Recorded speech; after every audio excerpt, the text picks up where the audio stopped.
प्रदेश के सभी हमारे वरिष्ठ पुलिस अधिकारीगण, अग्निशमन विभाग के सभी वरिष्ठ अधिकारीगण, अन्य कार्मिकगण, प्रदेश के अलग अलग जनपदों में आज के इस लोकार्पण और शिलान्यास कार्यक्रम के साथ जुड़े हुए मंत्रिमंडल के मेरे सभी सहयोगीगण, माननीय सांसद, विधायक और अन्य जनप्रतिनिधिगण और उन सभी क्षेत्रों में उपस्थित सभी बहनों और भाइयों, एक साथ 25 जनपदों के 34 अग्निशमन केंद्रों का लोकार्पण, 4 नए अग्निशमन केंद्रों का शिलान्यास और 35 नवनिर्मित फायर टेंडर का फ्लैग ऑफ के इस कार्यक्रम के लिए मैं प्रदेश के सभी उन जनप्रतिनिधियों को जिन्होंने रुचि लेकर के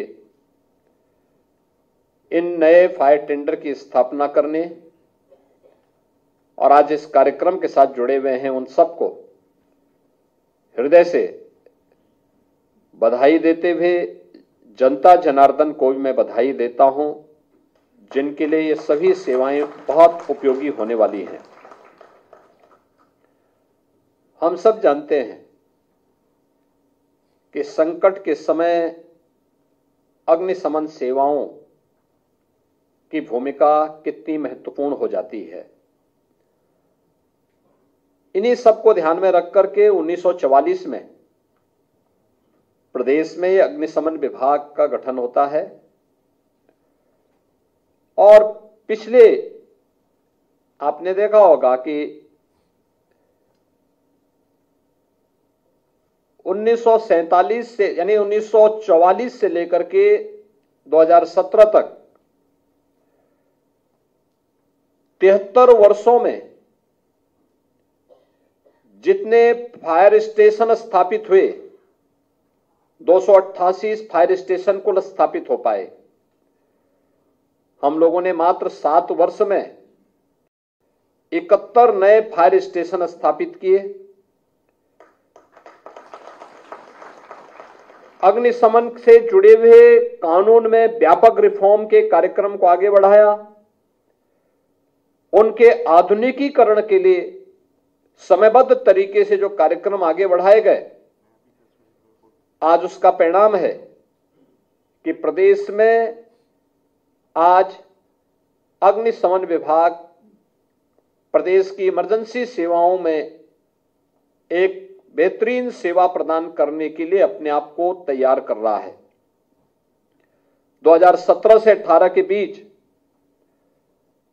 प्रदेश के अंदर हम लोगों ने अब तक लगभग 1400 करोड़ रुपए इस विभाग को अपनी सेवाओं के सुदृढ़ीकरण के लिए उपलब्ध करवाए, जिनमें नए अग्निशमन केंद्र, हाई राइज बिल्डिंग हो या सामान्य परिस्थितियों में भी फायर टेंडर के क्रय करने के लिए या गली मोहल्ले हो या अन्य केंद्रों, अन्य क्षेत्रों में उस प्रकार के वाहनों के क्रय के लिए फिर धनराशि उपलब्ध करवाने की कार्रवाई हो। ये सभी कार्य समयबद्ध तरीके से जहां आगे बढ़ाए गए, वहीं विभाग में रिक्तियों को पूरा करने के लिए फायरमैन, अग्निशमन अधिकारियों की तैनाती को भी समयबद्ध तरीके से आगे बढ़ाने का कार्य किया गया।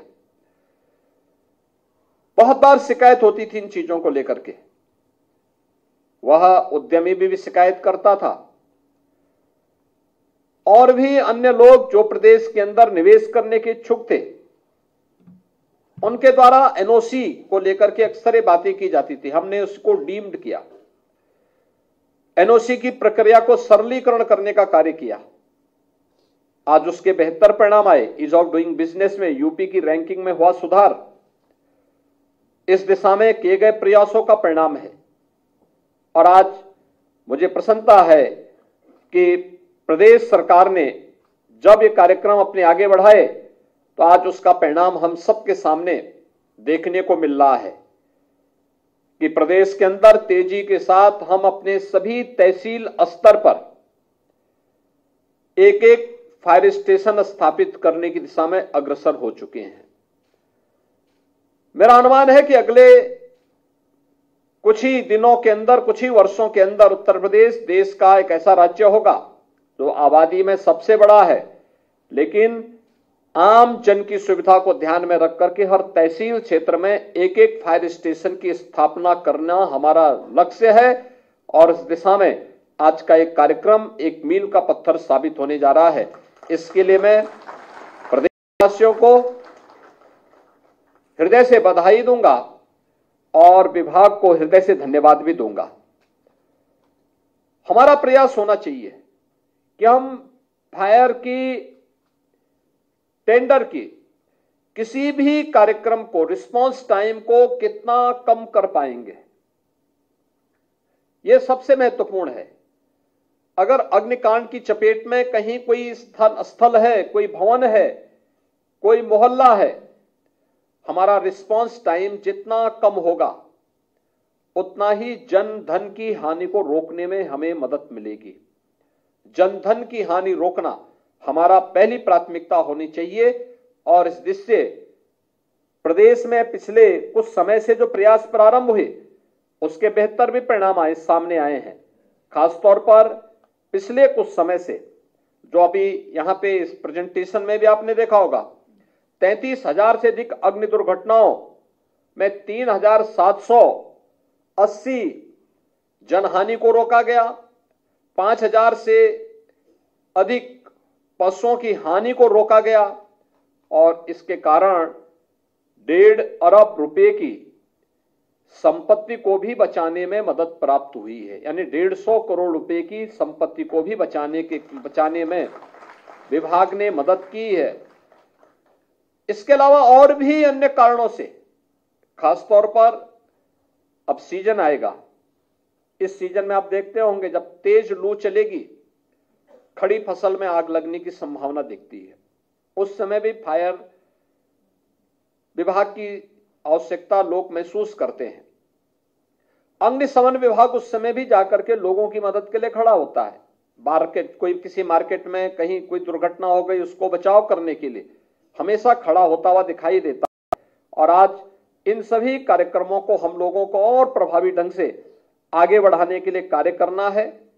अग्निशमन तथा हम लोगों ने आपात सेवाओं को उच्चीकरण करने का काम किया है और इस दिशा में न केवल अग्निशमन सेवाएं बल्कि प्रदेश के अंदर हम लोगों ने एसडीआरएफ के गठन की कार्रवाई को भी पूरा किया है। अब तक हमारे पास एसडीआरएफ की 6 कंपनियां काम कर रही हैं और साथ ही साथ प्रदेश के अंदर स्पेशल सिक्योरिटी फोर्स का गठन करते हुए महत्वपूर्ण इमारतों और संस्थानों की सुरक्षा का दायित्व हम लोगों ने स्पेशल सिक्योरिटी फोर्स को उपलब्ध करवाते हुए प्रदेश में इस कार्यक्रम को जो एक विश्वास अर्जित हुआ है प्रदेशवासियों के मन में, प्रदेश में आने वाले निवेशकों के मन में, आने वाला जो टूरिस्ट है उसके मन में, इस विश्वास को और मजबूत करने का कार्य हम सबको करना है।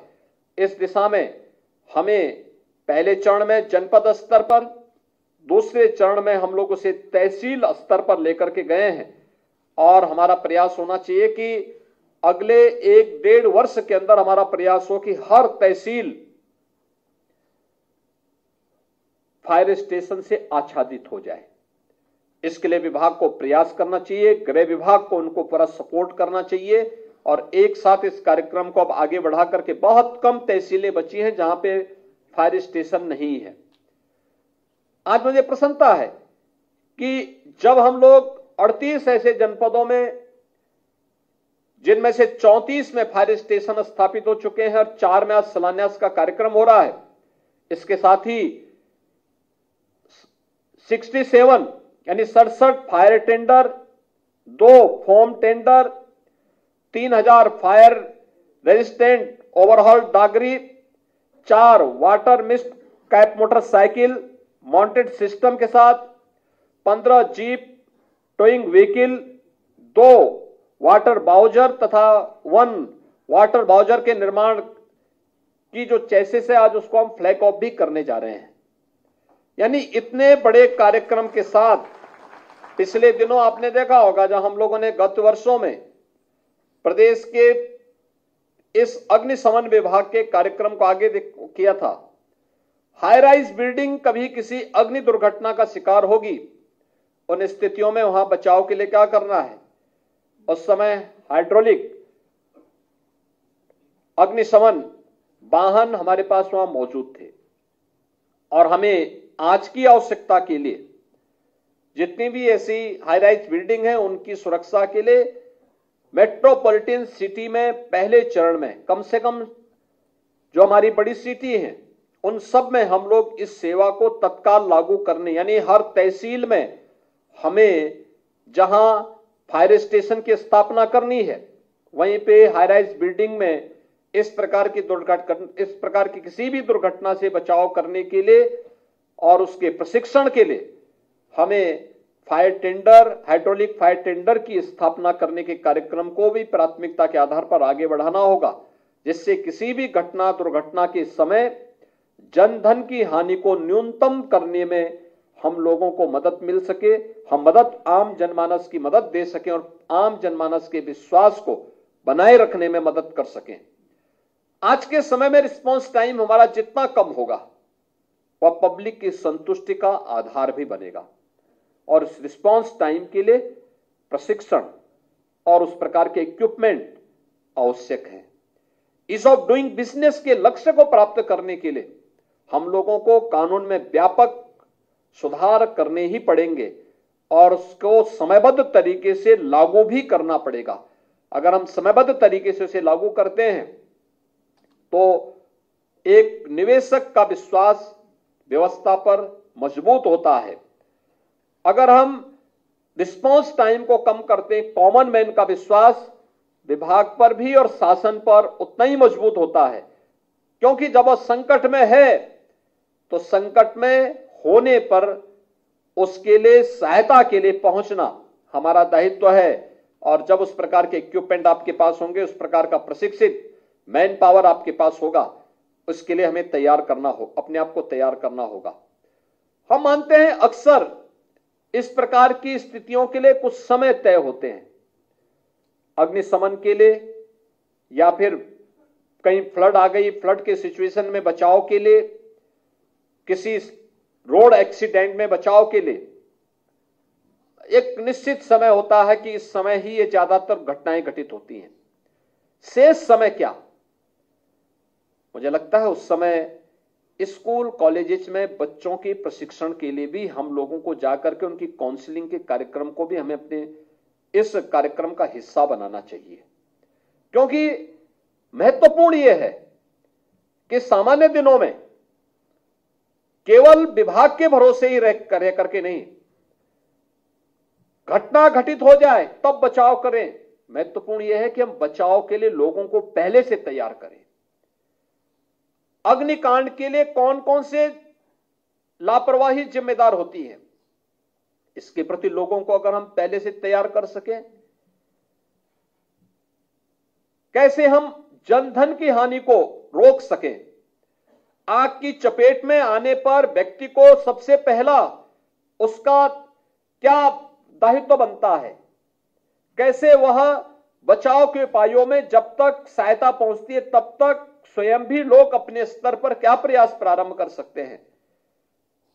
इन सभी कार्यों को लेकर के कहीं कोई हाई राइज बिल्डिंग है, आग की चपेट में लोग आ गए या वो भवन आ गया, तो उस समय लिफ्ट का उपयोग करना चाहिए कि नहीं करना चाहिए, स्टेयर उस समय खाली रहनी चाहिए कि नहीं। अक्सर होता है जब लोग लिफ्ट में जाना शुरू करते हैं तो सीढ़ियों में अक्सर लोग सामान रख करके उस पूरी तरह बंद कर देते हैं।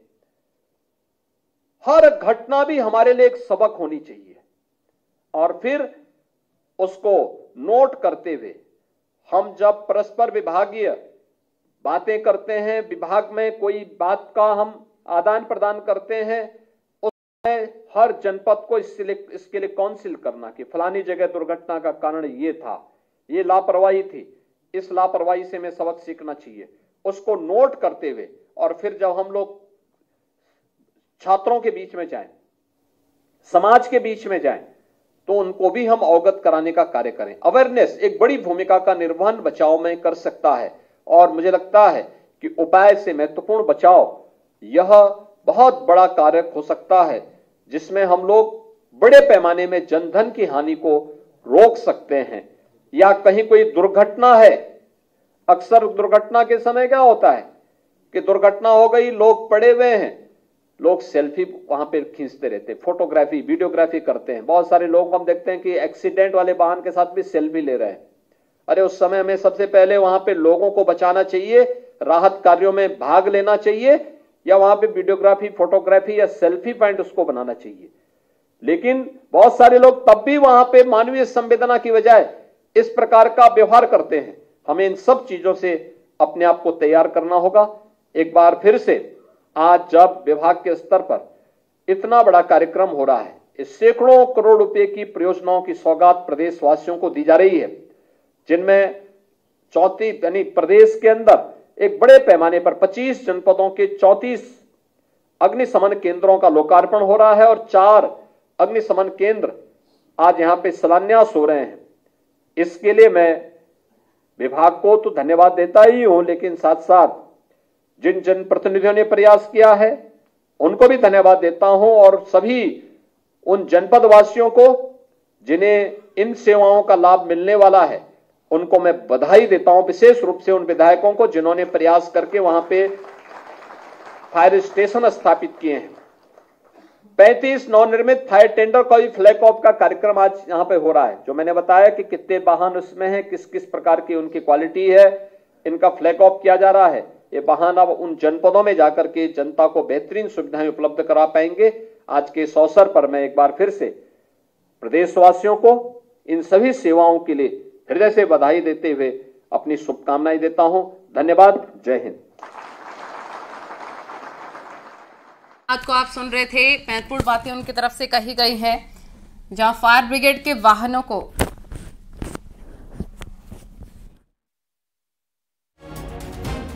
को आप सुन रहे थे, जहां पर महत्वपूर्ण बातें उनके द्वारा कही गई हैं। सीएम योगी लखनऊ से इस खास कार्यक्रम को संबोधित कर रहे थे। 38 अग्निशमन केंद्रों का उन्होंने लोकार्पण और शिलान्यास किया। साथ ही सीएम योगी ने 35 फायर ब्रिगेड गाड़ियों को हरी झंडी दिखाई। अग्निशमन केंद्रों के उद्घाटन से आगजनी की घटनाओं में कमी लाने में मदद मिलेगी, उनकी तरफ से कहा गया।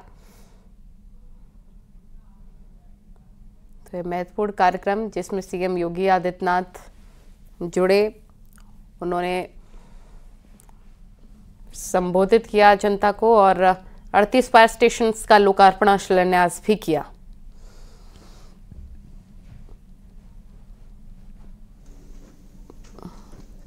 लखनऊ में एक खास कार्यक्रम आयोजित किया गया है, जहां पर 35 अग्निशमन वाहनों का फ्लैग ऑफ किया गया, उनको हरी झंडी दिखाकर रवाना किया है मुख्यमंत्री ने।